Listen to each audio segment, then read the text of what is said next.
ಈ ಬೆಳಗಿನ ಸಮಯದಲ್ಲಿ ಆಸಕ್ತಿಯಿಂದ ದೇವರ ಮುಖವನ್ನು ನೋಡುವಂತೆ ನಮ್ಮನ್ನೇ ನಾವು ಆತನಿಗೆ ಒಪ್ಪಿಸಿಕೊಡುವ ಎಲ್ಲ ಕಣ್ಣುಗಳು ಮುಚ್ಚಲ್ಪಡಲಿ, ಬಾಯಿಗಳನ್ನು ತೆರೆದು ನಾವು ದೇವರಿಗೆ ಸ್ತೋತ್ರವನ್ನು ಸಲ್ಲಿಸೋಣ.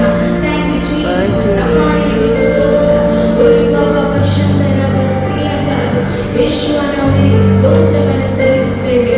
ಆತನು ನಡೆಸಿದಂಥ ವಿಧಾನಗಳಿಗೋಸ್ಕರ ನಾವು ಆತನಿಗೆ ಸ್ತೋತ್ರವನ್ನು ಸಲ್ಲಿಸೋಣ. ಓರಿ ಬಾಬಾ ಶಂಕರ ಬಸ್ಸಿ ಅಂತ ಯೇಸುವ ನಿನಗೆ ಸ್ತೋತ್ರ ಸ್ವಾಮಿ, ನಿನಗೆ ಸ್ತೋತ್ರ ಸ್ವಾಮಿ, ನಿನಗೆ ವಂದನೆ ಸ್ವಾಮಿ, ನಿನಗೆ ವಂದನೆ ಸ್ವಾಮಿ.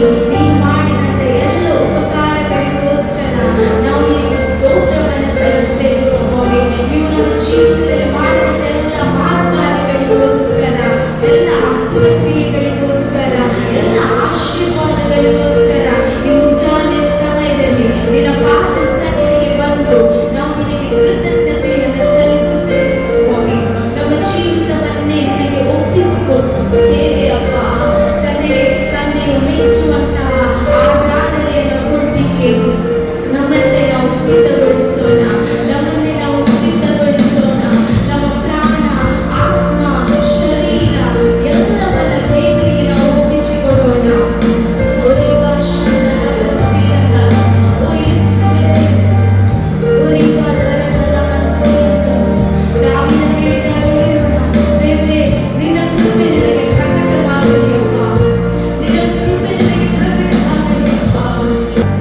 ಮೋಶೆ ಹೇಳಿದಾಗ ಹೇಳೋಣ, ದೇವರೇ ನಿನ್ನ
ಓಡಿ ಬಂದೆ ನಿನ್ ಸ್ವರ ಕೇಳಲು ನಿನ್ನನ್ನು ನೋಡಲು ದಾರಿ ನಾನು ಬಂದೆ ಮುಂಜಾನೆ ವೇಳೆ ಅಪ್ಪಾರಿ ಪಾದ ಹುಡುಗಿನ ಓಡಿ ಬಂದೆ ನಿನ್ನನ್ನು ನೋಡಲು ನಿನ್ ಸ್ವರ ಕೇಳಲು ದಾರಿ ನಾನು ಬಂದೆ ಬರಗಾಲ ಭೂಮಿಯಂತೆ ನಿನ್ನ ಜೀವಿತವು ಬರಗಾಲ ಭೂಮಿಯಂತೆ ನಿನ್ನ ಜೀವಿತವು ಮಳೆಯನ್ನು ಸುರಿಸು ಆತ್ಮನಿ ತುಂಬಿಸು ಈ ದಿವ್ಯ ಸಮಯದೊಳು ಮಳೆಯನ್ನು ಸುರಿಸು ಆತ್ಮನಿ ತುಂಬಿಸು ಈ ದಿವ್ಯ ಸಮಯದೊಳು ಯೇಸುವೇ ನಿನ್ನನ್ನು ಆರಾಧಿಸುವೆ ನಿನ್ನ ಘನಪಡಿಸುವೆ ಯೇಸುವೇ ನಿನ್ನನ್ನು ಆರಾಧಿಸುವೆ ನಿನ್ನ ಪ್ರೇಮವನ್ನು ಜೀವಿಸುವೆ ಯೇಸುವೇ ನಿನ್ನ ಆರಾಧಿಸುವೆ ನಿನ್ನ ಘನಪಡಿಸುವೆ ಆತ್ಮನೇ ನಿನ್ನ ಪ್ರೀತಿ ಮಾಡುವೆ ಆತ್ಮನೇ ನಿನ್ನ ಪ್ರೀತಿ ಮಾಡುವೆ ಆತ್ಮನೇ ನಿನ್ನ ಪ್ರೀತಿ ಮಾಡುವೆ ಆತ್ಮನೇ ನಿನ್ನ ಪ್ರೀತಿ ಮಾಡುವೆ ತಂದೆಯೇ ನಿನ್ನ ಘನಪಡಿಸುವೆ ಯೇಸುವೇ ನಿನ್ನ ಆರಾಧಿಸುವೆ ನಾವು ಕರಗಳನ್ನು ತಟ್ಟುತ್ತಾ ನಮ್ಮ ದೇವಾದಿ ದೇವರನ್ನ ಮಹಿಮೆಪಡಿಸೋಣ ಬಿಟ್ಟುಕೊಳ್ಳದೆ ದೇವರಿಗೆ ಆರಾಧನೆಯನ್ನು ಸಲ್ಲಿಸೋಣ ನಮ್ಮ ತಂದೆಯಾದ ದೇವರು ನಮ್ಮ ಯೇಸು ಸ್ವಾಮಿ ನಮ್ಮ ಆತ್ಮ ಸ್ವರೂಪನು ನಮ್ಮ ಜೀವಿತದಲ್ಲಿ ಒಳ್ಳೆಯವನಾಗಿಯೇ ಇದ್ದನು ಬರದಾದ ಜೀವಿತದಲ್ಲಿ ಖಾಲಿಯಾದ ಪಾತ್ರೆಯಲ್ಲಿ ಜೀವವನ್ನು ತುಂಬಿದ ದೇವರು ಆತನಾಗಿದ್ದಾನೆ ಆತನಿಗೆ ನಾವು ಸ್ತೋತ್ರವನ್ನು ಸಲ್ಲಿಸೋಣ ಆತ್ಮನೇ ನಿನ್ನ ಆತ್ಮನಿಂದ ನಮ್ಮನ್ನು ತುಂಬಿಸು ನಿನ್ನ ಆತ್ಮನಿಂದ ನಮ್ಮ ಮೇಲೆ ಸುರಿಯಪಡಿಸು ಎಂಬುದಾಗಿ ನಾವು ದಾಹದಿಂದ ಆತನ ಹತ್ರ ಕೇಳೋಣ ಓ ಥ್ಯಾಂಕ್ ಯು ಜೀಸಸ್ ಅಪ್ಪ ನಿನಗೆ ಸ್ತೋತ್ರ ನಿನಗೆ ವಂದನೆ ಸ್ವಾಮಿ Hallelujah. Hallelujah. Hallelujah. Hallelujah. Hallelujah. ಗಟ್ಟಿಯಾಗಿ Hallelujah. ಆಮೆನ್. ದೇವರ ಪರಿಶುದ್ಧವಾದ ನಾಮಕ್ಕೆ ಸ್ತೋತ್ರವಾಗಲಿ.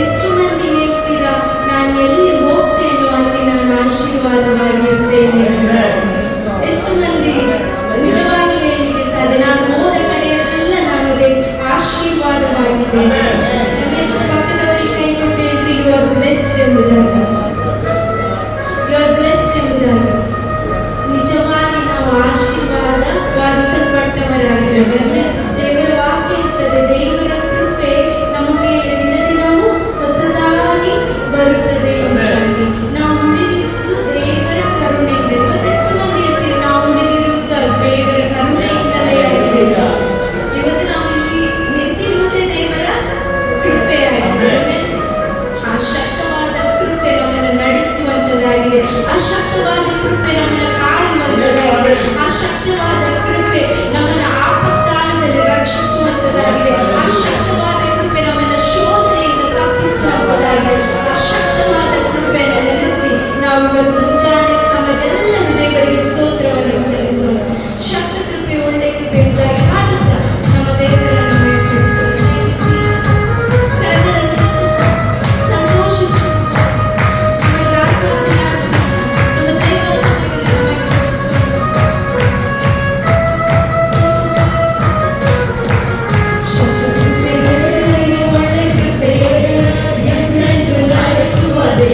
ಕೃಪೆಯೇ, ಬೆಳ್ಳಿಯಲ್ಲಿ ನೈಸರ್ಗಕ್ಕಾದ ಕೃಪೆಯೇ, ನೀರಿನಲ್ಲಿ ಮುಳುಗಬೇಕಾದ ಕೃಪೆಯೇ, ಕೃಪೆಯೇ, ಒಳ್ಳೆ ಕೃಪೆಯೇ, ನೆನ್ನೆಂದು ನಡೆಸುವ ದೇವ ಕೃಪೆಯೇ, ಬೆಳ್ಳಿಯಲ್ಲಿ ನೈಸರ್ಗಕ್ಕಾದ ಕೃಪೆಯೇ, ನೀರಿನಲ್ಲಿ ಮುಳುಗಬೇಕಾದ ಕೃಪೆಯೇ, ನಿನ್ನ ಕೃಪೆಯು ನನ್ನ ಕಾಪಾಡುವುದು, ನಿನ್ನ ಕೃಪೆಯು ನನ್ನ ನಡೆಸುವುದು, ನಿನ್ನ ಕೃಪೆಯು ನನ್ನ ಕಾಪಾಡುವುದು, ನಿನ್ನ ಕೃಪೆಯು ನನ್ನ ನಡೆಸಿ.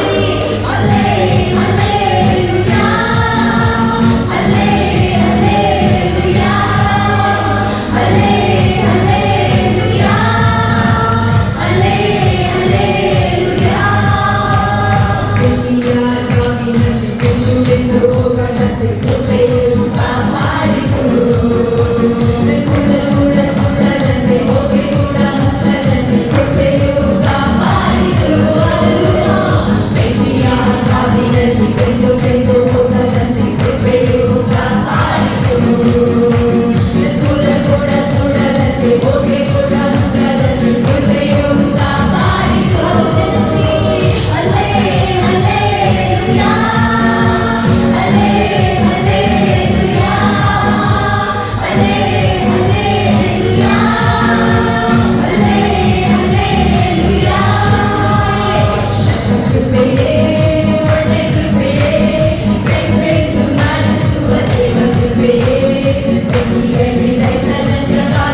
ಸಲ್ಲಿಸುತ್ತೇವೆ ಸ್ವಾಮಿ.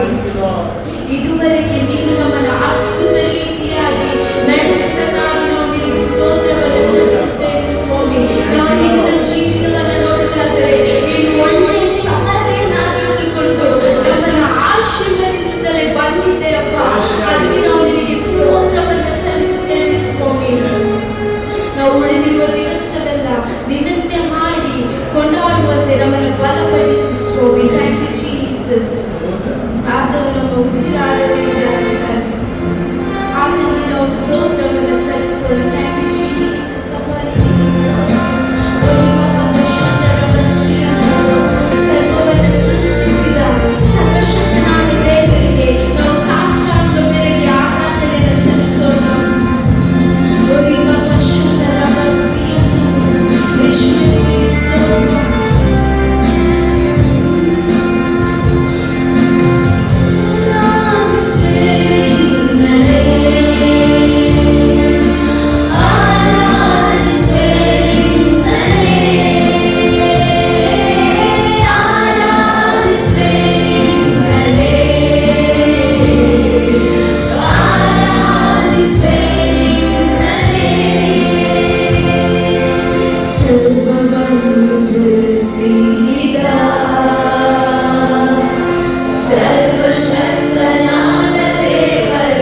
ಅದರಲ್ಲಿ 1ನೇ ಅಧ್ಯಾಯ, ಅದರಲ್ಲಿ 40, 41, 42, 43, 44, 45ನೇ ವಚನ ತನಕ ಯಾರಾದರೂ ಓದ್ಬೋದು. ಮಾರ್ಕನ ಬರೆದ ಸುವಾರ್ತೆ 1ನೇ ಅಧ್ಯಾಯ 40ರಿಂದ 45ನೇ ವಚನ ತನಕ.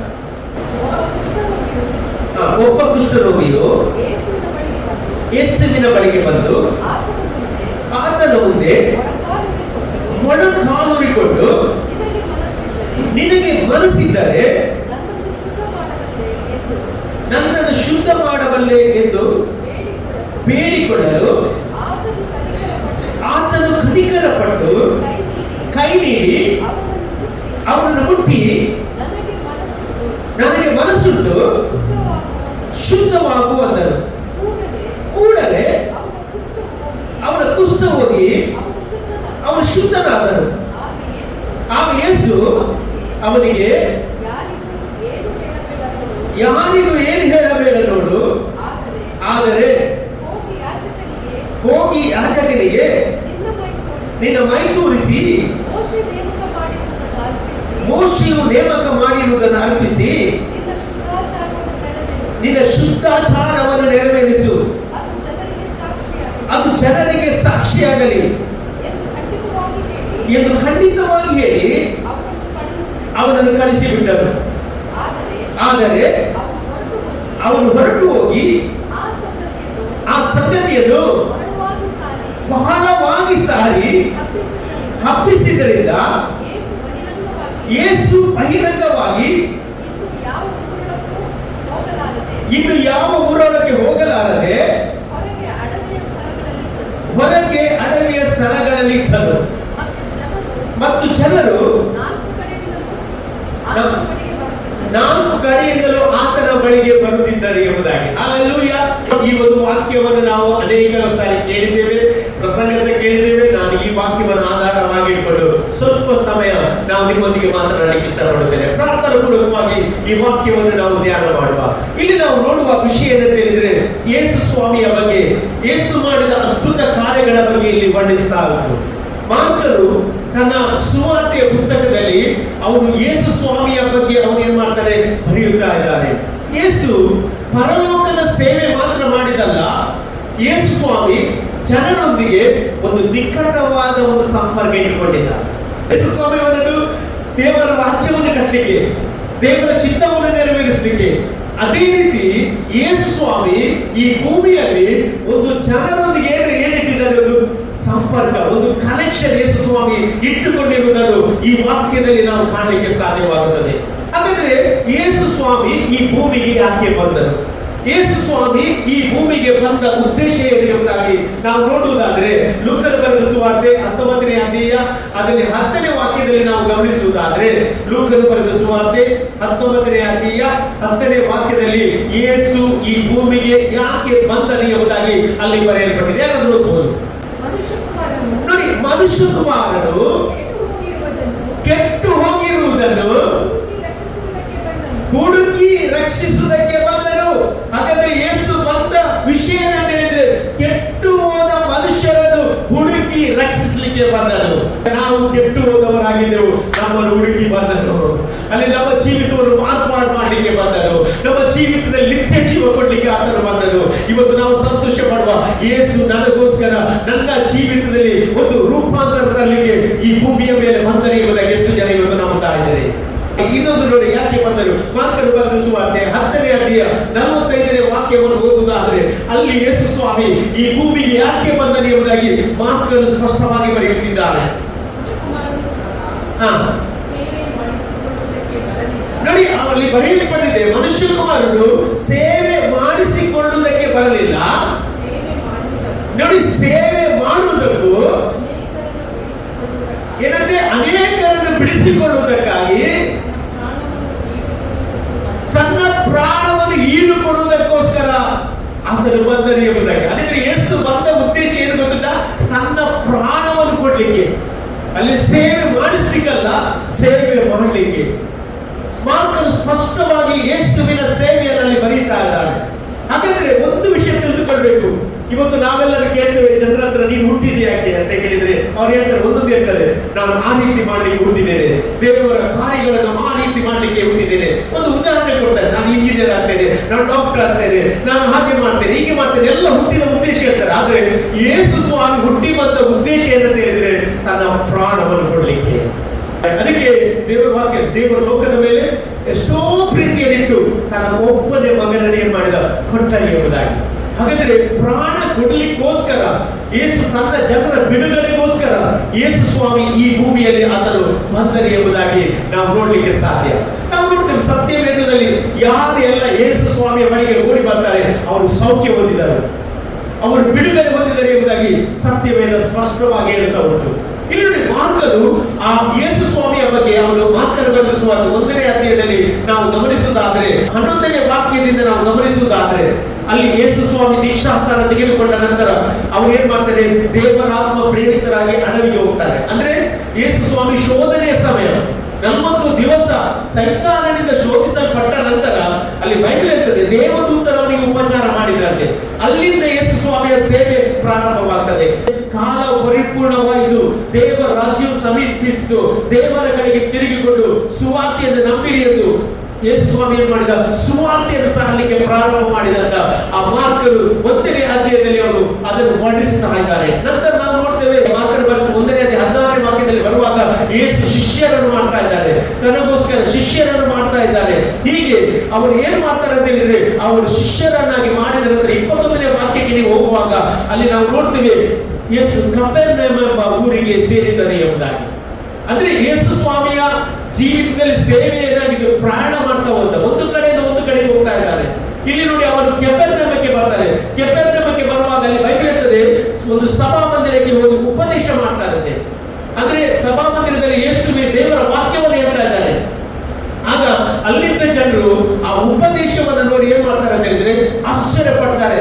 ಅವರು ಇದುವರೆಗೆ ಶಾಸ್ತ್ರಿಗಳ ಉಪದೇಶವನ್ನು ಕೇಳಿದ್ರು, ಆದ್ರೆ ಯೇಸು ಸ್ವಾಮಿ ಉಪದೇಶ ಏನಾಗಿತ್ತು, ಡಿಫರೆಂಟ್ ಆಗಿತ್ತಂತೆ. ಅಲ್ಲಿ ವಾಕ್ಯ ಇರ್ತದೆ ಯೇಸು ಸ್ವಾಮಿ ಹೇಗೆ ಉಪದೇಶ ಮಾಡ್ತಿದ್ದಂತೆ, ಅಧಿಕಾರವುಳ್ಳವನಾಗಿ ಉಪದೇಶ ಮಾಡ್ತಾ ಇದ್ದಾರೆ ನೋಡಿ. ಆಗ 23ನೇ ವಾಕ್ಯ ಇರ್ತದೆ, ಆಗ ಸಭಾ ಮಂದಿರದಲ್ಲಿ ದೆವ್ವ ಹಿಡಿದ ಒಬ್ಬ ಮನುಷ್ಯನಿದ್ದನು. ಅಂದ್ರೆ ಯೇಸು ಹೋದ ಸ್ಥಳದಲ್ಲಿ ಅನೇಕ ಸಮಯಗಳಿಂದ ಅಲ್ಲಿ ಉಪದೇಶ ಮಾಡ್ತಿದ್ರು. ಯಾರು ಮಾಡ್ತಿದ್ರು? ಶಾಸ್ತ್ರಿಗಳು ಮಾಡ್ತಿದ್ರು. ಆದ್ರೆ ಯೇಸು ಉಪದೇಶ ಮಾಡುವಾಗ ಅಲ್ಲಿ ಒಂದು ದೆವ್ವ ಕುಳಿತುಕೊಂಡಿತ್ತು. ಆ ದೆವ್ವಕ್ಕೆ ಕೂತ್ಕೊಳ್ಳಿಕ್ಕೆ ಆಗಲಿಲ್ಲ. ಆ ದೆವ್ವ ಮಾತನಾಡಲಿಕ್ಕೆ ಸ್ಟಾರ್ಟ್ ಮಾಡಿದ್ರು. ಏನ್ ಮಾಡಿದ್ರು ಅಂತ ಹೇಳಿದ್ರೆ ಅಲ್ಲಿ ವಾಕ್ಯ ನೀವು ಓದುವುದಾದ್ರೆ ನಿಮಗೆ ಗೊತ್ತಾಗ್ತದೆ.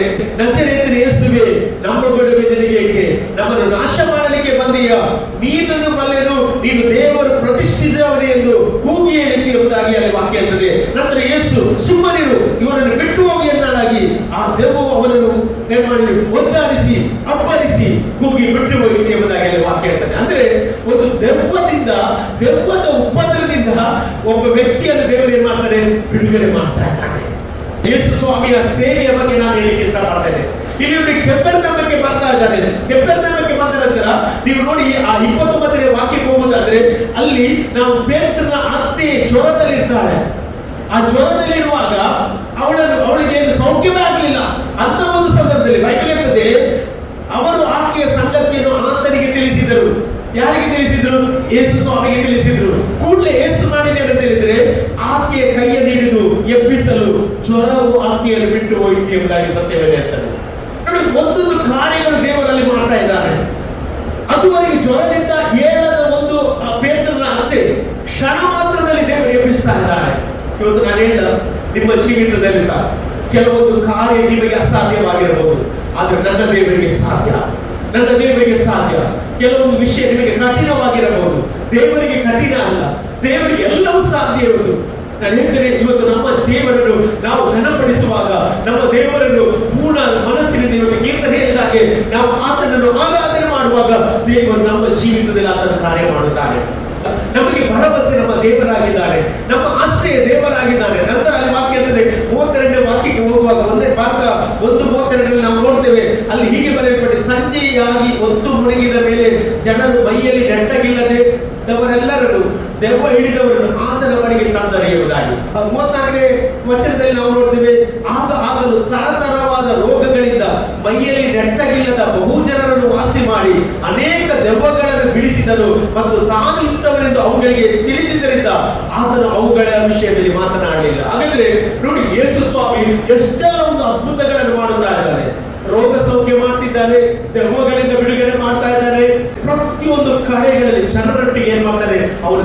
ಹೊಂದುತ್ತಾ ಇದ್ದಾರೆ.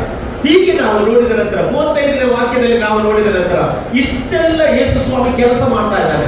ಇಷ್ಟೆಲ್ಲ ಕೆಲಸ ಮಾಡಿದ್ರು ಸಹ ಅಲ್ಲಿ ಬೈಬಲ್ ಹೇಳ್ತದೆ, ಮುಂಜಾನೆ ಇನ್ನು ಮೊಬ್ಬಿರುವಾಗ ಆತನ ಎದ್ದು ಹೊರಟು ಅಡವಿಯ ಸ್ಥಳಕ್ಕೆ ಹೋಗಿ ದೇವರನ್ನು ಪ್ರಾರ್ಥನೆ ಮಾಡುತ್ತಿದ್ದರು ಎಂಬುದಾಗಿ. ಯೇಸು ಸ್ವಾಮಿ ನೋಡಿ ಎಂತ ಒಂದು ಬಿಸಿ ಆಗಿದ್ದಾರೆ. ಯೇಸು ಸ್ವಾಮಿಗೆ ಪುರ್ಸೊತ್ತೇ ಇಲ್ಲ, ಪುರ್ಸೊತ್ತಿಲ್ಲದಿದ್ದು ಸಹ ಅವರು ಪ್ರಾರ್ಥನೆ ಮಾಡುವುದನ್ನು ಬಿಡ್ತಾ ಇಲ್ಲ. ಇವತ್ತು ನಮ್ಮನ್ನು ನೋಡಿದ್ರೆ, ನಾವು ಸ್ವಲ್ಪ ಕರ್ತನ ಸೇವೆ ಮಾಡಿದ್ರೆ ನಾವೇನ್ ಹೇಳ್ತೇವೆ, ನಾವು ಸುಮ್ಮನೆ ಕೂತ್ಕೊಂಡು ನಮಗೆ ಸ್ಥಳ ಆಯ್ತು, ನಮಗೆ ಸಾಕಾಯ್ತು ಎಂಬುದಾಗಿ ಹೇಳ್ತೇವೆ. ಆದರೆ ಯೇಸುವಿನ ಸೇವೆ ಬಿಡುವಿಲ್ಲದ ಸೇವೆ ಆಗಿದೆ. ಆತನಿಗೆ ಸೇವೆಯ ವಿಷಯದಲ್ಲಿ ಟಾಡ್ನೆಸ್ ಇಲ್ಲ, ಸೇವೆಯ ವಿಷಯದಲ್ಲಿ ಅವನಿಗೆ ಆಸಕ್ತಿ, ಜನರ ಬಗ್ಗೆ ಅವನಿಗೆ ಆಸಕ್ತಿ. ಇವತ್ತು ನಾನು ಹೇಳ್ತೇನೆ, ಯಾರಿಗೆ ಸಹ ನಿಮ್ಮಲ್ಲಿ ಆಸಕ್ತಿ ಇಲ್ಲದಿದ್ರು ಸಹ ಪರಲೋಕ ದೇವರಿಗೆ ಆಸಕ್ತಿ ಉಂಟು ಅಂತ ಹೇಳಲಿಕ್ಕೆ ಇಷ್ಟಪಡ್ತೇನೆ. ಪರಲೋಕ ದೇವರು ನಿಮಗೋಸ್ಕರ ಅದ್ಭುತಗಳನ್ನಾದರೂ ಮಾಡುತ್ತಾನೆ ಎಂಬುದಾಗಿ ನಾನು ಹೇಳಲಿಕ್ಕೆ ಇಷ್ಟಪಡ್ತೇನೆ. ನೋಡಿ, ಅಲ್ಲಿ ವಾಕ್ಯ ನಿಮಗೆ ಮುಂದೆ ಹೋಗುವಾಗ ಅಲ್ಲಿ ನಾವು ನೋಡ್ತೇವೆ, ಆಗ ಸೀಮೋನನು ಅವನ ಸಂಗಡ ಇದ್ದವರು ಆತನ ಹಿಂದಟ್ಟಿ ಎಲ್ಲರೂ ನಿನ್ನನ್ನು ಹುಡುಕುತ್ತಾರೆ ಅನ್ನಲಾಗಿ ಆತನವರಿಗೆ, ನಾವು ಸಮೀಪದಲ್ಲಿರುವ ಬೇರೆ ಊರುಗಳಿಗೆ ಹೋಗೋಣ, ಅಲ್ಲಿಯೂ ನಾನು ಸುವಾರ್ತೆ ಸಾರಬೇಕು ಎಂಬುದಾಗಿ ಹೇಳ್ತಾನೆ. ಅಂದ್ರೆ ಯೇಸು ಸ್ವಾಮಿ ಏನಂತ ಹೇಳಿದ್ರೆ, ಸಮಯವನ್ನು ಏನ್ ಮಾಡಿದ, ಬೆಲೆ ಉಳ್ಳದೆಂದು ತೀರ್ಮಾನ ಮಾಡಿದ್ವಿ. ಇವತ್ತು ನಾವು ಯಾವಾಗ ಸೇರಿಸಬೇಕು, ಈ ಸಮಯ ನನಗೆ ಎಲ್ಲಷ್ಟು ಸಿಗೋದಿಲ್ಲ, ಈ ಸಮಯ ಬಹಳ ಬೆಲೆ ಉಳ್ಳದು. ನಾನು ಹೇಳ್ತೇನೆ, ಭಾನುವಾರ ದಿವಸ ನೀವು ಆರಾಧನೆಗೆ ಬರ್ತೀರಿ, ಆರಾಧನೆಗೆ ಬರುವ ಸಮಯ ಅದು ಬಹಳ ಬೆಲೆ ಉಳ್ಳದಾಗಿದೆ. ನಾನು ಹೇಳ್ತೇನೆ, ಒಂದು ವಾರ ನಿಮ್ಮನ್ನು ನಡೆಸುವುದು ಇದೇ ದೇವರ ವಾಕ್ಯವಾಗಿದೆ, ಒಂದು ವಾರ ನಿಮ್ಮನ್ನು ರಕ್ಷಿಸುವುದು ಇದೇ ದೇವರ ವಾಕ್ಯವಾಗಿದೆ. ನೀವು ನೋಡಿ, ಒಂದು ವಾರ ನಿಮಗೆ ಸಭೆಗೆ ಬರದಿದ್ರೆ ನೆಕ್ಸ್ಟ್ ವಾರ ಬರ್ಲಿಕ್ಕೆ ಆಗುವುದಿಲ್ಲ. ನೀವು ಅದನ್ನ ಎಕ್ಸ್ಪೀರಿಯನ್ಸ್ ಮಾಡಿರ್ಬೋದು. ಯಾಕಂತ ಹೇಳಿದ್ರೆ ಸೈತಾನನ ಕೆಲಸ ಎನ್ನುವುದನ್ನು ನಮ್ಮನ್ನು ದೂರ ಮಾಡೋದು, ದೇವರ ಸಾನ್ನಿಧ್ಯದಿಂದ ದೂರ ಮಾಡೋದು. ಇವತ್ತು ನೋಡಿ, ಯೇಸು ಸ್ವಾಮಿ ನೋಡಿ, ಒಂದು ಗಳಿಗೆ ಸಹ ಪುರ್ಸೊತ್ತಿಲ್ಲ. ಅಲ್ಲಿ ಶಿಷ್ಯರೇಂದ್ರ ಎಲ್ಲ ದಿನವನ್ನು ಕಾಯ್ತಾ ಇದ್ದಾರೆ ಎಂಬುದಾಗಿ ಹೇಳ್ತಾ ಇದ್ದಾರೆ. ನೋಡಿ, ನಂತರ ವಾಕ್ಯ ನಾವು ನೋಡಬೇಕು. ಆಗ ಹೇಳ್ತಾರೆ ಯೇಸು ಸ್ವಾಮಿ, ನಾನು ಅನೇಕ ಕಡೆಗೆ ಸುವಾರ್ತೆ ಸಾರಬೇಕು, ಇದಕ್ಕಾಗಿ ನಾನು ಹೊರಟು ಬಂದಿದ್ದೇನೆ ಎಂಬುದಾಗಿ ತನ್ನ ಕೆಲಸವನ್ನು ಹೇಳ್ತಾ ಇದ್ದಾರೆ. ನಂತರ ನಾವು ನೋಡ್ತೇವೆ, ಗಲಿಲಾಯದಲ್ಲಿ ಹೋಗಿ ಅವರ ಸಭಾ ಮಂದಿರಗಳಲ್ಲಿ ಸುವಾರ್ತೆಯನ್ನು ಸಾರುತ್ತಾ ದೆವ್ವಗಳನ್ನು ಬಿಡಿಸುತ್ತಾ ಇದ್ದಾರೆ ಎಂಬುದಾಗಿ. ನೋಡಿ, ಯೇಸು ಸ್ವಾಮಿ ಕೆಫೆರ್ನೌಮಿನಿಂದ ಎಲ್ಲಿಗೆ ಬರ್ತಾ ಇದ್ದಾರೆ, ಗಲಿಲಾಯಕ್ಕೆ ಬರ್ತಾ ಇದ್ದಾರೆ. ಹೀಗೆ ಯೇಸು ಸ್ವಾಮಿ ಒಂದು ಬಿಡುವಿಲ್ಲದ ಸೇವೆ ಮಾಡ್ತಾ ಇದ್ದಾರೆ. ಯೇಸು ಅನೇಕ ರೋಗಿಗಳನ್ನು ಸೌಖ್ಯಪಡಿಸಿದರು. ನಾವು ನೋಡ್ತೇವೆ, ಅದೇ ಈಗ ಓದಿದ ಪ್ರಸಂಗದ ಭಾಗ 1ನೇ ಅಧ್ಯಾಯ 40ನೇ ವಾಕ್ಯದಲ್ಲಿ ನಾವು ನೋಡ್ತೇವೆ, ಅಲ್ಲಿ ಒಬ್ಬ ಕುಷ್ಠ ರೋಗಿಯನ್ನು ನಾವು ನೋಡ್ತಾ ಇದ್ದೇವೆ. ನಾನು ಹೇಳಿಕ್ಕೆ ಇಷ್ಟಪಡ್ತೇನೆ, ನಿಶ್ಚಯವಾಗಿ ಈ ಕುಷ್ಠ ರೋಗಿ ಯೇಸುವಿನ ಬಗ್ಗೆ ಏನ್ ಮಾಡಿದ್ದಾನೆ, ಕೇಳಿದ್ದಾನೆ. ಯೇಸುವಿನ ಬಗ್ಗೆ ಕೇಳಿದ್ದಾನೆ, ಸುವಾರ್ತೆ ಕೇಳಿದ್ದಾನೆ, ಯೇಸು ಅದ್ಭುತ ಮಾಡಿದನ್ನು ಕಂಡಿದ್ದಾನೆ. ಅದಕ್ಕೆ 1ನೇ ಅಧ್ಯಾಯದಲ್ಲಿ ಇಷ್ಟೆಲ್ಲ ಅದ್ಭುತ ಮಾರ್ಗ ಬರೀಲಿಕ್ಕೆ ಕಾರಣ. ಇಲ್ಲಿ ನೋಡಿ, ಆ ವ್ಯಕ್ತಿ ಒಬ್ಬ ಕುಷ್ಠರೋಗಿ ಯೇಸುವಿನ ಬಳಿಗೆ ಬಂದು ಆತನ ಮುಂದೆ ಮೊಣಕಾಲಿರಿಕೊಂಡು, ನಿನಗೆ ಮನಸ್ಸಿದ್ದರೆ ನನ್ನನ್ನು ಶುದ್ಧ ಮಾಡಬಲ್ಲೆ ಎಂದು ಬೇಡಿಕೊಳ್ಳಲಿ ಎಂಬುದಾಗಿ ವಾಕ್ಯ ಹೇಳ್ತಾರೆ. ಕುಷ್ಠರೋಗದ ಬಗ್ಗೆ ನಾವು ತಿಳಿಯುವುದಾದರೆ ನಮಗೆಲ್ಲರಿಗೂ ಗೊತ್ತುಂಟು, ಕುಷ್ಠರೋಗ ಅಂತ ಹೇಳಿದ್ರೆ ಅದೊಂದು ಗುಣಪಡಿಸದ ಒಂದು ರೋಗವಾಗಿತ್ತು.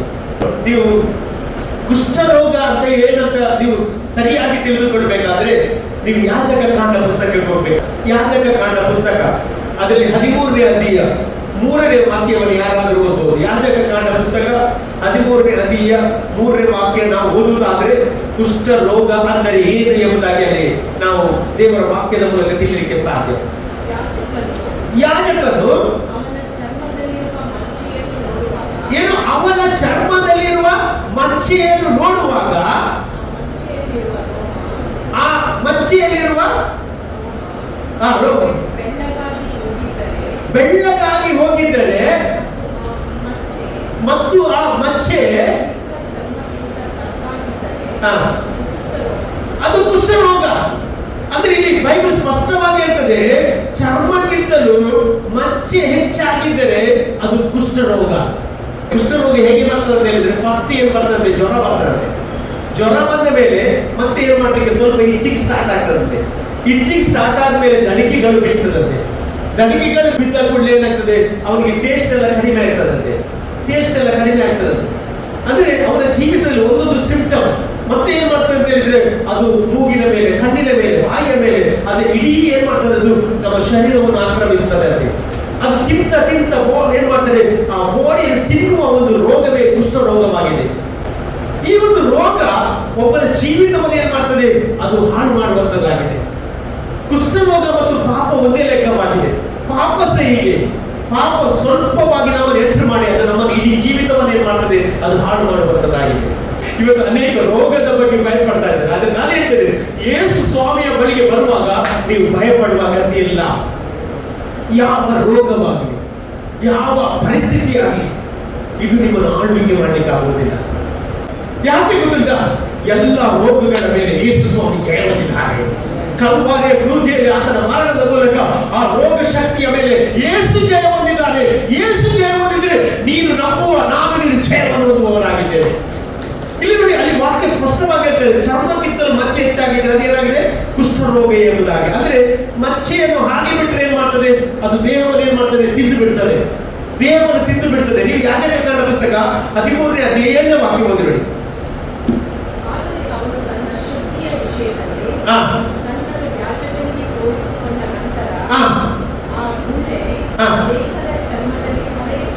ನೋಡಿ, ಆ ಗುಳ್ಳೆ ದೇಹದ ಚರ್ಮದಲ್ಲಿ ಹರಡಿಕೊಂಡಿದ್ದರೆ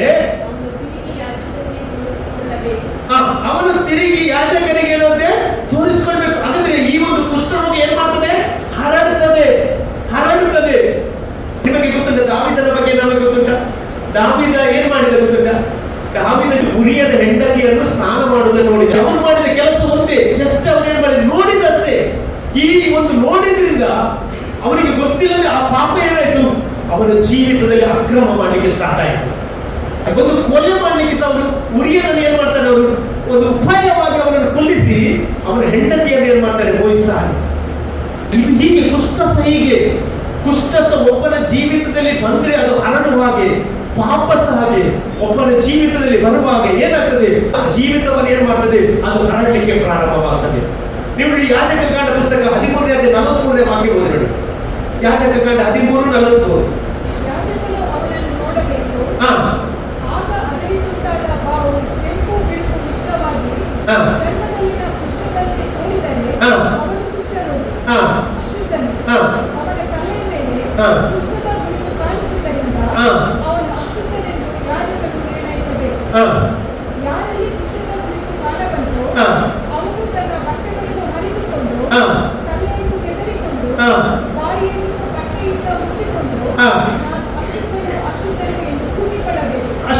ಅಶುದ್ಧನೆಂದು ಕೂಗಿಕೊಳ್ಳಬೇಕು.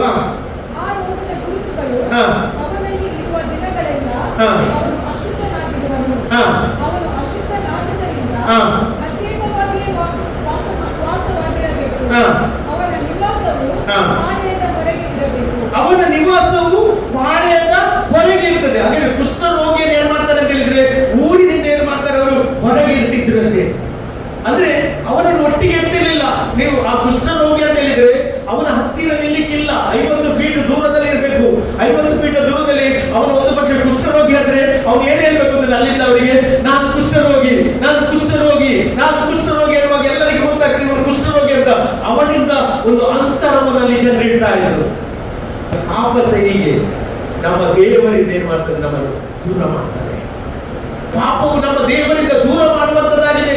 ಹೇಗೆ ಕುಷ್ಠರೋಗಿ ಎಂದು ಅಲ್ಲಿಯ ಸಮಾಜ ದೂರ ಇಡ್ತಿದ್ರು, ಹಾಗೆ ನಮ್ಮ ಪಾಪ ನಮ್ಮ ದೇವರಿಂದ ಏನ್ ಮಾಡ್ತದೆ? ಅದು ದೂರ ಮಾಡುತ್ತಾಗಿದೆ.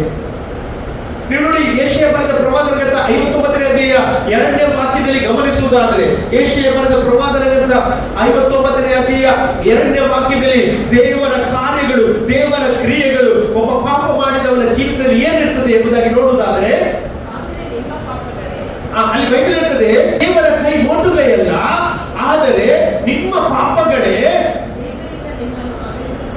ದೇವರಿಂದ ನಿಮ್ಮನ್ನು ಏನ್ ಮಾಡ್ತದೆ? ಅಗಲಿಸುತ್ತಾ ಬಂದಿದೆ. ಹಾಗಾದ್ರೆ ನಾನು ಹೇಳ್ತೇನೆ, ಪಾಪ ಏನು ಮಾಡ್ತದೆ ಅಂತ ಹೇಳಿದ್ರೆ ದೇವರಿಂದ ನಮ್ಮನ್ನು ಅಗಲಿಸುವಂತದ್ದಾಗಿದೆ. ಅದೇ ರೀತಿ ಕುಷ್ಠ ಸಮಾಜದಿಂದ ಅಗಲಿಸುವಂತದ್ದಾಗಿದೆ. ಇವತ್ತು ನಾನು ಹೇಳಿಕ್ಕೆ ಇಷ್ಟಪಡ್ತೇನೆ, ನಿಮ್ಮ ಜೀವಿತದಲ್ಲಿ ಈ ರೀತಿಯ ಅವಸ್ಥೆಯಲ್ಲಿ ನೀವು ಬರುವುದಾದ್ರೆ, ಅವಸ್ಥೆಯಲ್ಲಿ ದೇವರ ಮುಂದೆ ನೀವು ಪೂರ್ಣ ಮನಸ್ಸಿನಿಂದಲೂ, ಪೂರ್ಣ ಹೃದಯದಿಂದಲೂ, ಪೂರ್ಣ ಪ್ರೀತಿಯಿಂದಲೂ, ಪೂರ್ಣ ನಂಬಿಕೆಯಿಂದಲೂ ದೇವರ ಬಳಿಗೆ ಬರುವುದಾದ್ರೆ ದೇವರು ನಿಮ್ಮನ್ನು ಸ್ವೀಕರಿಸುವ ದೇವರು ನಮ್ಮ ದೇವರಾಗಿದ್ದಾನೆ. ನೋಡಿ, ಇವತ್ತು ಕೀರ್ತನೆ ನಾವು ಓದಿದ್ರು 138ನೇ ಕೀರ್ತನೆ, ಅದರಲ್ಲಿ 8ನೇ ವಾಕ್ಯದಲ್ಲಿ ನಾವು ಗಮನಿಸುವುದಾದ್ರೆ ಆ ಕೀರ್ತನೆ ಹೀಗೆ ಆಗ್ತದೆ ಅಂತ ಹೇಳಿದ್ರೆ, ನಾನು ಕೈ ಹಾಕಿದ ಕಾರ್ಯವನ್ನು ಸಿದ್ಧಿಗಿಂತ ಯೆಹೋವನ ಕೃಪೆ ಶಾಶ್ವತವಾದದ್ದು, ನೀನು ಕೈ ಹಾಕಿದ ಕೆಲಸವನ್ನು ನೆರವೇರಿಸದೆ ಬಿಡಬೇಡ. ಅಂದ್ರೆ ನಮ್ಮ ಕಾರ್ಯಗಳು ದೇವರಿಗೆ ಯಾವಾಗ ಗೊತ್ತಾಗ್ತದೆ ಅಂತ ಹೇಳಿದ್ರೆ ನೀನು ಪೂರ್ಣ ಪೂರ್ಣ ಹೃದಯದಿಂದ ಬರುವಾಗ ಅವನ ಕಾರ್ಯಗಳನ್ನು ನಿಮ್ಮ ಜೀವಿತದಲ್ಲಿ ಆತನು ಪರಿಪೂರ್ಣವಾಗಿ ಮಾಡುವವನಾಗಿದ್ದಾನೆ. ಇಲ್ಲಿ ನಾವು ನೋಡುವ ಸಂಗತಿ ಏನು ತಿಳಿದ್ರೆ, ಒಂದು ಪಾಪ ಒಬ್ಬನ ಜೀವಿತದಲ್ಲಿ ಏನಾಗ್ತದೆ, ಅದು ಅಡ್ಡಗೋಡೆ ಆಗ್ತದೆ. ಆದ್ರೆ ಪಾಪವನ್ನು ಪರಿಹರಿಸುವ ದೇವರಿದ್ದಾರೆ, ಕುಷ್ಠವನ್ನು ಪರಿಹರಿಸುವ ದೇವರಿದ್ದಾರೆ. ಅವನ ಬಳಿಗೆ ನೀವು ಬರುವಾಗ ಅವನು ಅದರಿಂದ ಪರಿಹಾರ ಕೊಡಲಿಕ್ಕೆ ಇವತ್ತು ಸಹ ಅವನು ಶಕ್ತನಾದ ದೇವರಾಗಿದ್ದಾನೆ. ನೀವು ನೋಡಿ, ಕುಷ್ಠರೋಗಿ ಹುಟ್ಟಿದೆಲ್ಲ ಏನಾಗಿರ್ತದೆ, ಅಶುದ್ಧವಾಗಿರ್ತದೆ. ನೀವು ದೇವರ ವಾಕ್ಯದಲ್ಲಿ ನಾವು ನೋಡಿದ್ರೆ ಯಾಜಕಕಾಂಡ ಪುಸ್ತಕ 13:52 ಓದಿ ನೋಡಿ. ಯಾಜಕಕಾಂಡ ಪುಸ್ತಕ 13:52.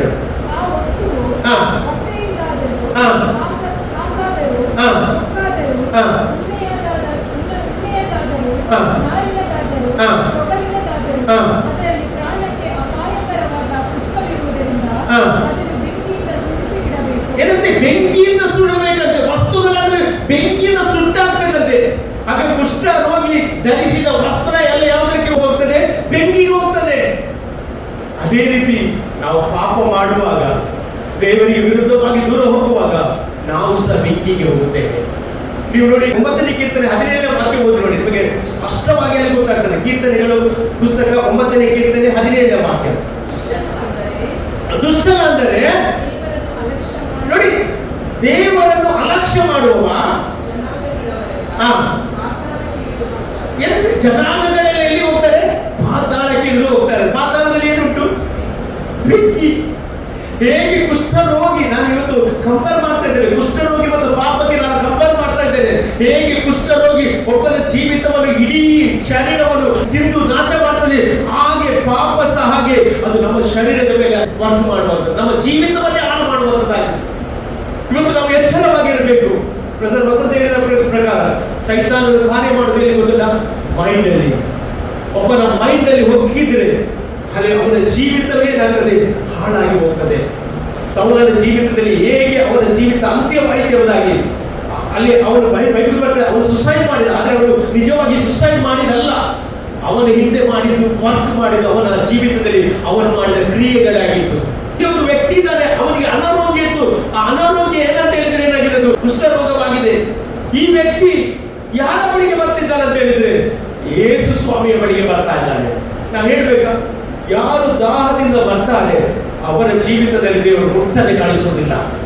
ದೇವರಿಗೆ ನಿನ್ನ ಹೃದಯದ ಆ ಒಂದು ಆತುರ, ದಾಹವನ್ನು ದೇವರು ಇಷ್ಟಪಡ್ತಾ ಇದ್ದಾರೆ. ಇವತ್ತು ನೀವು ದಾಹದಿಂದ ಬಂದಿರುವಾಗ ನಾನು ಹೇಳ್ತೇನೆ, ನಿಮ್ಮ ಪ್ರಾಬ್ಲಮ್ ಬಗ್ಗೆ ದೇವರಿಗೆ ಗೊತ್ತಿರುವುದರಿಂದ ದೇವರು ಆ ಪ್ರಾಬ್ಲಮ್ ಅನ್ನು ಹ್ಯಾಂಡಲ್ ಮಾಡ್ತಾರೆ. ನೀವು ಮಾತ್ರ ನಿಶ್ಚಿತರಾಗಿ ದೇವರ ಸಮ್ಮುಖದಲ್ಲಿ ಬಂದು, ದೇವರು ಇವತ್ತು ನನ್ನೊಂದಿಗೆ ಮಾತನಾಡಿ ಎಂಬುದಾಗಿ ಹೇಳುವಾಗ, ನನ್ನ ಜೀವಿತದ ಎಲ್ಲ ವಿಷಯ ನಿನಗೆ ಕೊಡ್ತೇನೆ ಅಂತ ಹೇಳುವಾಗ, ನಿಮ್ಮ ಪ್ರತಿಯೊಂದು ಕಾರ್ಯಗಳನ್ನು ದೇವರು ವಹಿಸುವವನಾಗಿದ್ದಾನೆ. ಇಲ್ಲಿ ನೋಡಿ, ಆ ವ್ಯಕ್ತಿ ನೋಡಿ, ಕುಷ್ಠರೋಗಿ, ಯಾರು ಹತ್ತಿರ ಸೇರಿಸ್ತಿರ್ಲಿಲ್ಲ. 50 ಅಡಿ ದೂರದಲ್ಲಿ ಅವನ ಜೊತೆ ಮಾತನಾಡುವುದಾದ್ರೆ, ನೋಡುವುದಾದ್ರೆ 50 ಅಡಿ ದೂರ. ಆದರೆ ಇಲ್ಲಿ ಒಬ್ಬ ಕುಷ್ಠರೋಗಿ ಎಲ್ಲವನ್ನು ಬಿಟ್ಟು ಯೇಸುವಿನ ಮೇಲೆ ನಂಬಿಕೆ ಇಟ್ಟು ಯೇಸುವಿನ ಬಳಿಗೆ ಬರ್ತಾ ಇದ್ದಾರೆ. ನೋಡಿ, ಅಲ್ಲಿ ಕುಷ್ಠರೋಗಿಯನ್ನು ಹೇಗೆ ಕೊಡ್ತಾರೆ ಗೊತ್ತಿಲ್ಲ. ಹತ್ತಿರ ಬಂದು ಏನ್ ಮಾಡ್ತಾರೆ ಗೊತ್ತಿಲ್ಲ? ಕಲ್ಲೆಸೆದು ಕೊಡ್ತಾರಂತೆ, ಕಲ್ಲೆಸೆದು ಕೊಡ್ತಾರಂತೆ. ಅಂತ ಒಂದು ಪದ್ಧತಿ ಅಲ್ಲಿತ್ತು. ಕುಷ್ಠರೋಗಿಯನ್ನು ಏನ್ ಮಾಡೋದು? ಓಪನ್ ಆಗಿ ಬಂದ್ರೆ, ಯಾರೊಟ್ಟಿಗೆ ಮಿಂಗಲ್ ಆದ್ರೆ ಅವರಿಗೆ ಕಲ್ಲೆಸೆದು ಕೊಡ್ಬಹುದು. ಇಂಥ ಒಂದು ವ್ಯಕ್ತಿ ಯಾರ ಬಳಿಗೆ ಬರ್ತಾ ಇದ್ದಾರೆ? ಯೇಸು ಸ್ವಾಮಿಯ ಬಳಿಗೆ ಬಂದು ಯೇಸುವಿನ ಪಾದಕ್ಕೆ ಬೀಳ್ತಾನೆ. ಅಂದ್ರೆ ಏನು ಅರ್ಥ ಅಂತ ಹೇಳಿದ್ರೆ, ಅವನೊಂದು ತೀರ್ಮಾನ ತೆಗೆದುಕೊಂಡ, ಈ ಒಂದು ಕುಷ್ಠದಲ್ಲಿ ನಾನು ಸಾಯುವುದಿಲ್ಲ, ನಾನು ಬೇಕಿದ್ರೆ ಕಲ್ಲು ಹಸಿರಿ ತೊಂದರೆ ಇಲ್ಲ, ಯೇಸುವಿನ ಪಾದದಲ್ಲೇ ನನ್ನ ಪ್ರಾಣ ಹೋದರೂ ತೊಂದರೆ ಇಲ್ಲ, ನನಗೆ ಯೇಸುವಿನ ಕರುಣೆ ಬೇಕೆಂಬುದಾಗಿ ಅವನು ಯೇಸುವಿನ ಪಾದದ ಕೆಳಗೆ ಅಡ್ಡ ಬೀಳ್ತಾ ಇದ್ದಾನೆ. ಇವತ್ತು ನಾನು ಹೇಳ್ತೇನೆ, ನೀವು ಯಾವುದೇ ತಪ್ಪು ಮಾಡಿರಬಹುದು, ಯಾವುದೇ ನಿಮ್ಮ ಜೀವಿತದಲ್ಲಿ ಆ ಒಂದು ಉರುಳಿಗೆ ಬಿದ್ದಿರಬಹುದು, ಇವತ್ತು ನೀವು ಯೇಸುವಿನ ಬಳಿಗೆ ಬರುವುದಾದರೆ ಯೇಸು ನಿಮ್ಮನ್ನು ಅಲಕ್ಷ್ಯ ಮಾಡುವುದಿಲ್ಲ. ಯೇಸು ನಿಮ್ಮ ಜೀವಿತದಲ್ಲಿ ದೊಡ್ಡ ಕಾರ್ಯವನ್ನು ಮಾಡುವವನಾಗಿಲ್ಲ. ನೋಡಿ, ಎಷ್ಟು ದೊಡ್ಡ ದೊಡ್ಡ ಪಾಪ ಮಾಡಿದವರು, ಘೋರ ಪಾಪ ಮಾಡಿದವರು ಯೇಸುವಿನ ಬಳಿಗೆ ಬಂದದ್ರಿಂದ ಇವತ್ತು ದೇವರ ಸೇವೆ ಮಾಡ್ತಾ ಇದ್ದಾರೆ. ಯಾಕೆ ಗೊತ್ತಿಲ್ಲ? ಅವರು ಬಂದ ನಿಮಿತ್ತವಾಗಿ. ಇಲ್ಲಿ ನೋಡಿ, ಆ ಕುಷ್ಠರೋಗಿ ಯೇಸುವಿನ ಬಳಿಗೆ ಅವರು ಓಡಿ ಬರ್ತಾ ಇದ್ದಾರೆ. ಅವರ ಪ್ರಶ್ನೆ ಏನಂತ ಹೇಳಿದ್ರೆ, ಅವ್ರು ಹೇಳ್ತಾರೆ, ನಿನಗೆ ಮನಸ್ಸಿದ್ದರೆ, ನಿನಗೆ ಮನಸ್ಸಿದ್ದರೆ ನನ್ನನ್ನು ಶುದ್ಧ ಮಾಡಬಲ್ಲೆ. ಅವನಿಗೆ ಕಾನ್ಫಿಡೆನ್ಸ್ ಇತ್ತು, ಯೇಸು ಸ್ವಾಮಿಗೆ ಮನಸ್ಸಿದ್ರೆ ನನ್ನನ್ನು ಗುಣಪಡಿಸುತ್ತಾನೆ ಎಂಬುದಾಗಿ. ಇವತ್ತು ನಿಮ್ಮ ಜೀವಿತದಲ್ಲಿ ಸಹ ನೀವು ಯಾವ ವಿಷಯದಲ್ಲಿ ಭಯಪಟ್ಟು, ಯಾವ ವಿಷಯದಲ್ಲಿ ನೀವು ಕಣ್ಣೀರಿಟ್ಟು ಯೇಸುವಿನ ಬಳಿಗೆ ಬರುವುದಾದ್ರೆ, ಯೇಸುವಿಗೆ ಒಂದು ಮನಸ್ಸುಂಟು. ಯೇಸು ನಿಮ್ಮನ್ನು ಅಲಕ್ಷ್ಯ ಮಾಡುವುದಿಲ್ಲ, ಯೇಸು ನಿಮ್ಮನ್ನು ಹಿಂದೆ ಕಳಿಸುವುದಿಲ್ಲ.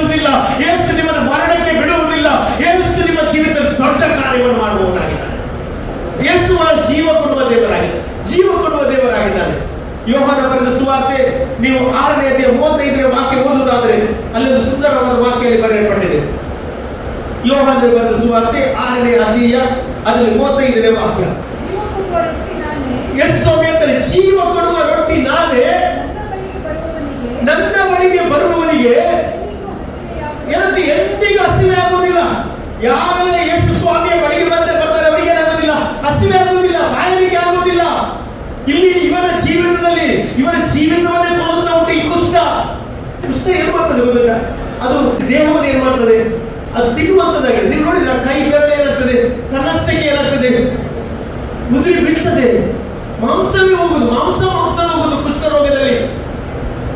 ಇವನ ಪರಿಸ್ಥಿತಿ ನೋಡಿ, ಯಾವ ಪರಿಸ್ಥಿತಿ ಆಗಿದ್ರು ಸಹ ಇವನು ಯೇಸು ಸ್ವಾಮಿಯ ಬಳಿಗೆ ಬಂದು ಹೇಳ್ತಾ ಇದ್ದಾರೆ, ನಿನಗೆ ಮನಸ್ಸಿದ್ರೆ ನನ್ನನ್ನು ಗುಣಪಡಿಸು.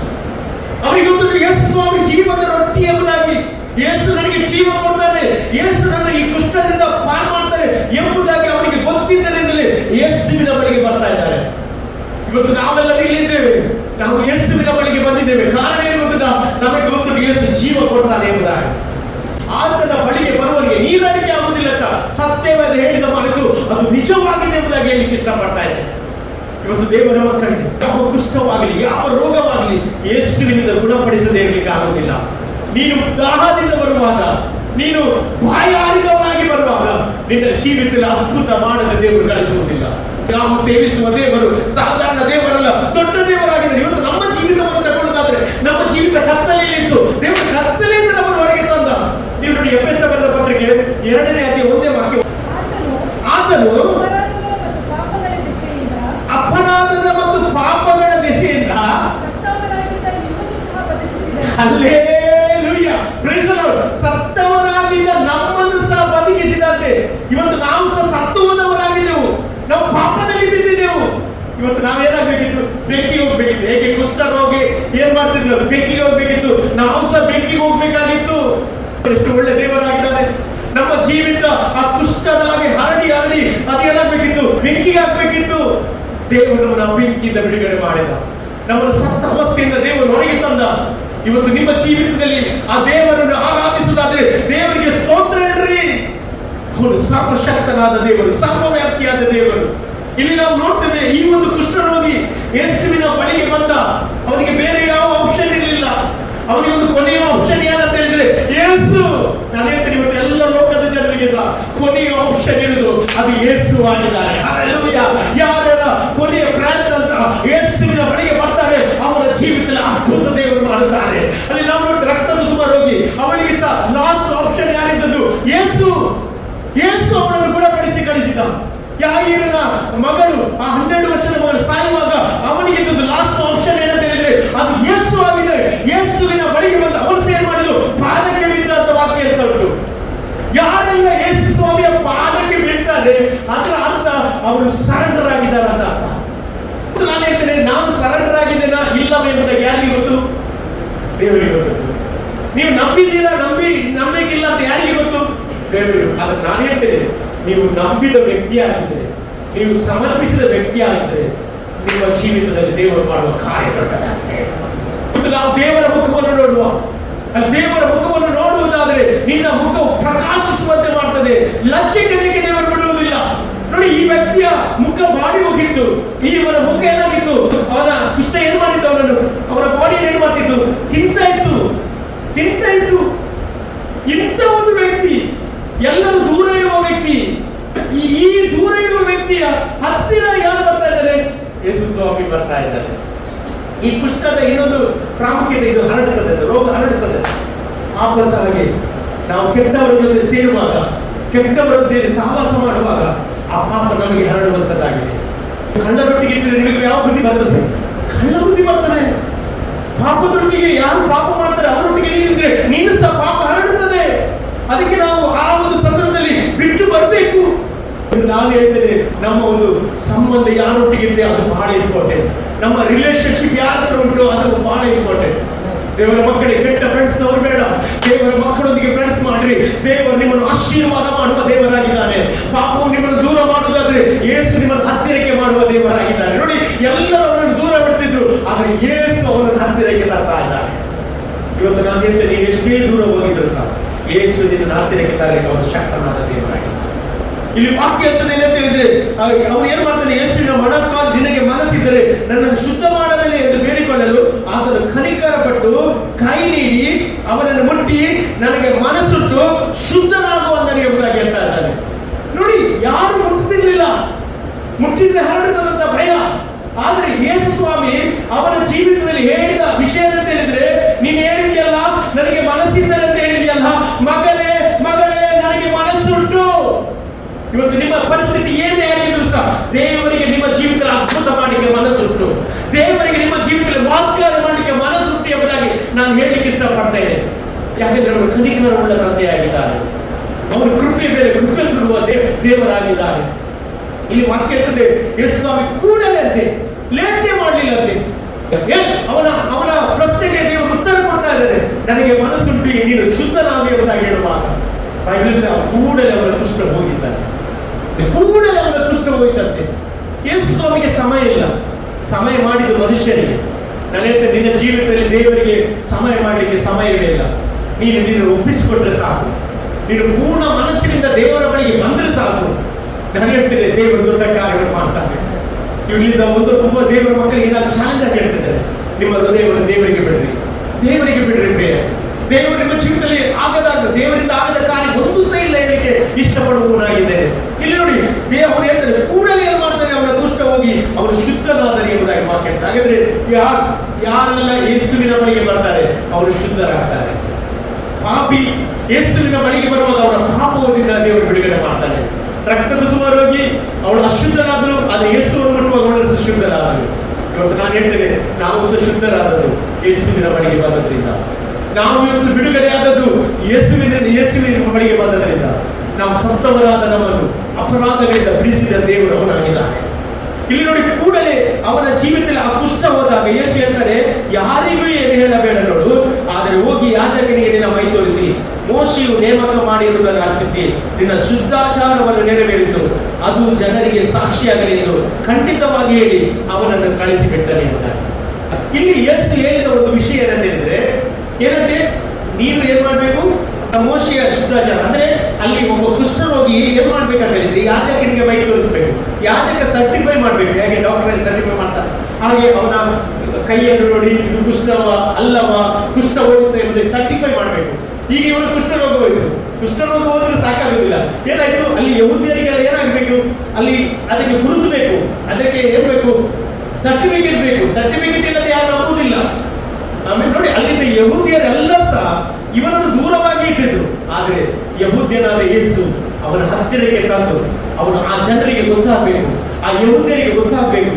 ಏನಂತ ಹೇಳಿದ್ರೆ, ಯೇಸು ಸ್ವಾಮಿಯಿಂದ ಆಗದ ಕಾರ್ಯ ಯಾವುದಿಲ್ಲ ಅಂತ ಅಲ್ಲಿ ಅವ್ರು ಗೊತ್ತಾಗ್ಬೇಕಂತ ಹೇಳಿ ನೀನ್ ಏನ್ ಮಾಡ್ಬೇಕಂತ ಹೇಳಿದ್ರೆ, ಅಲ್ಲಿ ಯಾಜಕರಿಗೆ ಮೈ ತೋರಿಸಿ ನಿನಗೆ ಕೊಡ್ಬೇಕಾದ ಕಾಣಿಕೆಯನ್ನು ಕೊಟ್ಟು ನೀನ್ ಏನ್ ಮಾಡ್ಬೇಕಂದ್ರೆ ನಿನ್ನ ಸರ್ಟಿಫಿಕೇಟ್ ತಗೊಳ್ಬೇಕು ಎಂಬುದಾಗಿ ಹೇಳ್ತಾ ಇದ್ದಾರೆ. ನಂತರ ಅಲ್ಲಿ ವಾಕ್ಯ ಇರ್ತದೆ, ಅದು ಜನರಿಗೆ ಸಾಕ್ಷಿಯಾಗಲಿ ಎಂದು ಖಂಡಿತವಾಗಿ ಅವನನ್ನು ಕಳಿಸಿಬಿಟ್ಟರೆ ಎಂಬುದಾಗಿ. ಜನರಿಗೆ ಸಾಕ್ಷಿ ಆಗಬೇಕು. ಇವತ್ತು ನಾವು ನಮ್ಮ ಜೀವಿತದಲ್ಲಿ ದೇವರು ಏನಾದರೂ ಮಾಡಿದ್ರೆ ಅದು ಜನರಿಗೆ ಸಾಕ್ಷಿ ಆಗಬೇಕು, ಜನರಿಗೆ ಸಾಕ್ಷಿ ಆಗಬೇಕು. ಯೇಸು ಸ್ವಾಮಿ ಹೇಳ್ತಾನೆ, ಯಾರಿಗೆ ಹೇಳ್ಬೇಡ, ಆದ್ರೆ ಇವನು ಮಾಡಿದೇನು, ಅಲ್ಲಿದ್ದ ಎಲ್ಲ ಜನರಿಗೆ ಏನ್ ಮಾಡ್ತಾರಂತೆ, ಆ ಸಂಗತಿಯನ್ನು ಹೇಳ್ತಾರಂತೆ. ನಾವು ನೋಡ್ತೇವೆ ಮತ್ತಾಯ 28ನೇ ಕೊನೆಯ ವಾಕ್ಯದಲ್ಲಿ ಹೋಗುವಾಗ ಯೇಸು ಸ್ವಾಮಿ ಹೇಳಿದೇನು ಗೊತ್ತಾ, ಲೋಕದ ಕಟ್ಟೆಗಡೆ ಸುವಾರ್ತೆ ನಂಬಿದವರಿಗೆ ತಂದೆಯ ಮಗನ ಪವಿತ್ರಾತ್ಮ ಹೆಸರಲ್ಲಿ ಏನ್ ಮಾಡಿ ದೀಕ್ಷಾಸ್ನಾನ ಕೊಡ್ರಿ, ಲೋಕ ಯುಗದ ಸಮಾಪ್ತಿಯವರೆಗೆ ಎಲ್ಲರಿಗೂ ನಾನು ನಿಮ್ಮ ಸಂಗಡ ಇದ್ದೇನೆ. ನೋಡಿ, ಯೇಸು ಸ್ವಾಮಿ ಹೇಳಿದ್ರು, ನೀವೇನ್ ಮಾಡಿ ಲೋಕದ ಕಟ್ಟೆಗಡೆ ನನ್ನ ಸಾಕ್ಷಿ ಆಗ್ಬೇಕು, ಸಾಕ್ಷಿಯಾದವರ ಸಂಗಡ ದೇವರಿರ್ತಾರೆ ಅಂತ ಅರ್ಥ. ಇವತ್ತು ನಾವು ಸಾಕ್ಷಿ ಆಗ್ಬೇಕು, ನಮ್ಮ ಸಂಗಡ ದೇವರಿದ್ದಾನೆ ಎಂಬುದಾಗಿ ಜನರಿಗೆ ಗೊತ್ತಾಗ್ತದೆ, ಜನರಿಗೆ ಗೊತ್ತಾಗ್ತದೆ, ಲೋಕಕ್ಕೆ ಗೊತ್ತಾಗ್ತದೆ. ಇವತ್ತು ನಾನು ಹೇಳ್ತೇನೆ, ಈ ಒಂದು ವ್ಯಕ್ತಿಯ ಒಂದು ಸಾಕ್ಷಿ ಅಲ್ಲಿದ್ದವರೆಲ್ಲ ತಿಳಿದುಕೊಳ್ಳಿಕ್ಕೆ ಸ್ಟಾರ್ಟ್ ಮಾಡಿದ್ರು. ಅವ್ರು ಹೇಳ್ಬೇಡ ಅಂತ ಹೇಳಿದ್ರು ಸಹ ಪ್ರತಿಯೊಬ್ಬೊಬ್ಬರಿಗೆ ಯೇಸುವಿನ ಬಗ್ಗೆ ಗೊತ್ತಾಯಿತು. ಆಲ್ರೆಡಿ ಯೇಸುವಿನ ಹಿಂದೆ ಜನ ರಾಶಿ ಗುಂಪಾಗಿ ಬಂದಿದ್ದಾರೆ, ಅವರು ಅದ್ಭುತ ಮಾಡ್ತಾರೆ ಎಂಬುದಾಗಿ ಗೊತ್ತಿತ್ತು. ಹಾಗಾಗಿ ಈಗ ಈ ಒಂದು ಸಾಕ್ಷಿಯ ಮೂಲಕ ಇನ್ನೂ ಜಾಸ್ತಿ ಜನರು ಬಂದರು. ಕೆಲವರು ಅದ್ಭುತಕ್ಕೋಸ್ಕರ, ಕೆಲವರು ಸುವಾರ್ತೆ ಕೇಳಿಗೋಸ್ಕರ ಬರ್ತಾ ಇದ್ದಾರೆ. ಇಂಥ ಒಂದು ಪರಿಸ್ಥಿತಿಯಲ್ಲಿ ಅಲ್ಲಿ ಬೈಬಲ್ ಹೇಳ್ತದೆ, ಜನರು 4 ಕಡೆಯಿಂದ ಆತನ ಬಳಿಗೆ ಬರುತ್ತಿದ್ರಂತೆ, ಆದ್ರೆ ಯೇಸು ಸ್ವಾಮಿ ಎಲ್ಲಿಗೆ ಹೋಗಲಾರದ ಪರಿಸ್ಥಿತಿ ಬಂತು ಎಂಬುದಾಗಿ ವಾಕ್ಯ. ಅಂದ್ರೆ ಅಷ್ಟು ಜನರು ಯೇಸುವಿನ ಹಿಂಬಾಲಿಸಲಿಕ್ಕೆ ಪ್ರಾರಂಭ ಮಾಡಿದ್ರು. ಇವತ್ತು ನಾನು ಹೇಳ್ತಿದ್ದೇನೆ, ನಾನು ಮಾತ್ರ ಅಲ್ಲ ಹಿಂಬಾಲಿಸುವುದು, ನನ್ನ ಜೊತೆ ಅನೇಕ ಜನರು ಹಿಂಬಾಲಿಸುವಂತೆ ಮಾಡ್ತಾರೆ. ಅದಕ್ಕೆ ಬೇಕಾದ ದೇವರು ಮಾಡಿದ ಅದ್ಭುತವನ್ನು ನಾವು ಹೇಳಲೇಬೇಕು.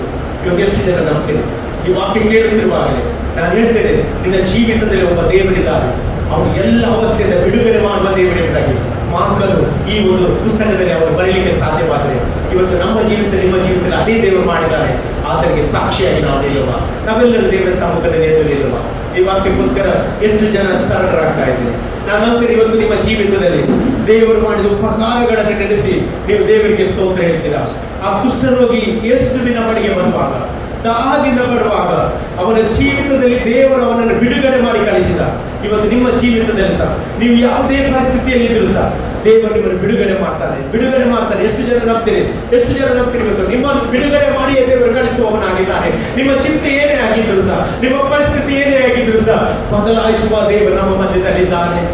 ಹಲ್ಲೆಲೂಯಾ.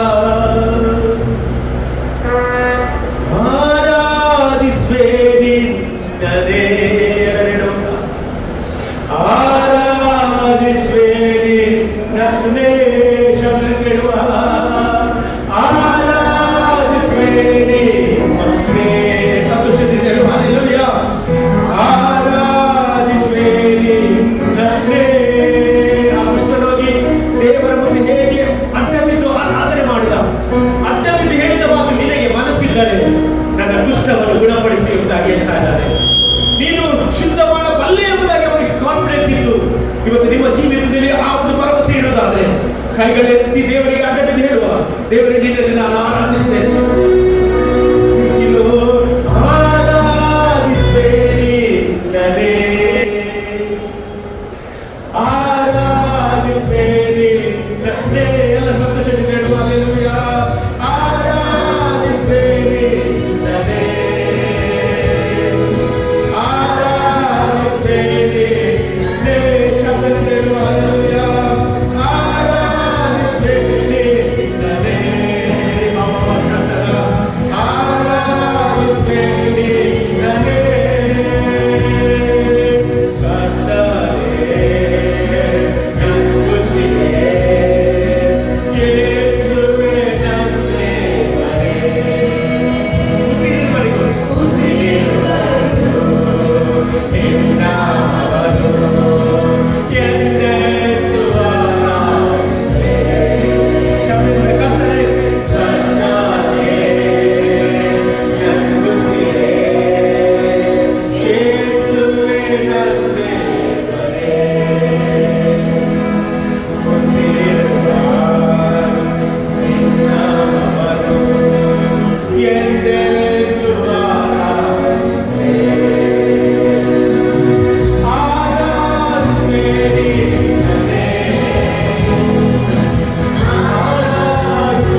ಆರಾಧಿಸ್ತೇವೆ ಸ್ವಾಮಿ. ನೀನು ಎಂತ ಒಳ್ಳೆ ದೇವರು ಸ್ವಾಮಿ. ನೀನು ಮನಮರುಗುವ ದೇವರು. ನಿನ್ನ ಮಕ್ಕಳಲ್ಲಿ ಇವತ್ತು ಸ್ವಾಮಿ ನಿನ್ನನ್ನು ಆರಾಧಿಸಲಿಕ್ಕೆ ಬಂದಿರುವಾಗ, ನಿನ್ನ ವಾಕ್ಯವನ್ನು ಕೇಳುವಾಗ ನೀನು ಅವರಿಗೆ 100ರಷ್ಟು ಪ್ರತಿಫಲವನ್ನು ಕೊಡುವ ದೇವರು. ಹೇಗೆ ಆ ಕುಷ್ಠರೋಗಿ ಬಂದದ್ದು ವ್ಯರ್ಥವಾಗಲಿಲ್ಲ, ಹಾಗೆ ನಿನ್ನ ಮಕ್ಕಳಾದ ನಾವು ನಿನ್ನ ಆಲಯಕ್ಕೆ ಬಂದದ್ದು ವ್ಯರ್ಥವೇ ಆಗುವುದಿಲ್ಲ. ಬರಬೇಕಾದ ಆಶೀರ್ವಾದದ ನಿನ್ನ ಮೂಲಕ ಬರುವುದರಿಂದ ಯೇಸುವಿನ ನಾಮದಲ್ಲಿ ಈ ನಿನ್ನ ಮಕ್ಕಳಿಗೆ ನಿನ್ನ ಆಶೀರ್ವಾದವನ್ನು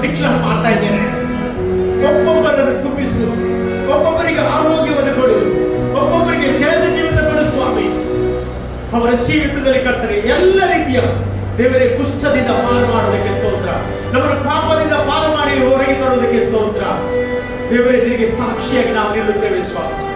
ಎಲ್ಲವನ್ನು ನಿಮ್ಮ ಕಣ್ಣಲ್ಲಿ ಒಪ್ಪಿಸಿ ಪ್ರಾರ್ಥನೆ. ಈ ದಿನ ನಮಗೆ ಕೊಟ್ಟ ಈ ಸಮಯಕ್ಕೋಸ್ಕರ ಸ್ತೋತ್ರಪ್ಪ. ಸೇರಿ ಬಂದ ಎಲ್ಲ ಮಕ್ಕಳನ್ನು ಆಶೀರ್ವದಿಸು. ಎಲ್ಲ ಘನ ಮಾನಮಯ ನಿನಗೆ ಸ್ವಾಮಿ. ಯೇಸುವಿನ ನಾಮದಲ್ಲಿ ಬಿಡುವುದಿನ ತಂದೆ. ಆಮೇಲೆ ಆ ಹಾಲೆಲ್ಲೂಯಾ. ನಿನಗೆ ಅತ್ಯ ಆಶೀರ್ವಾದ.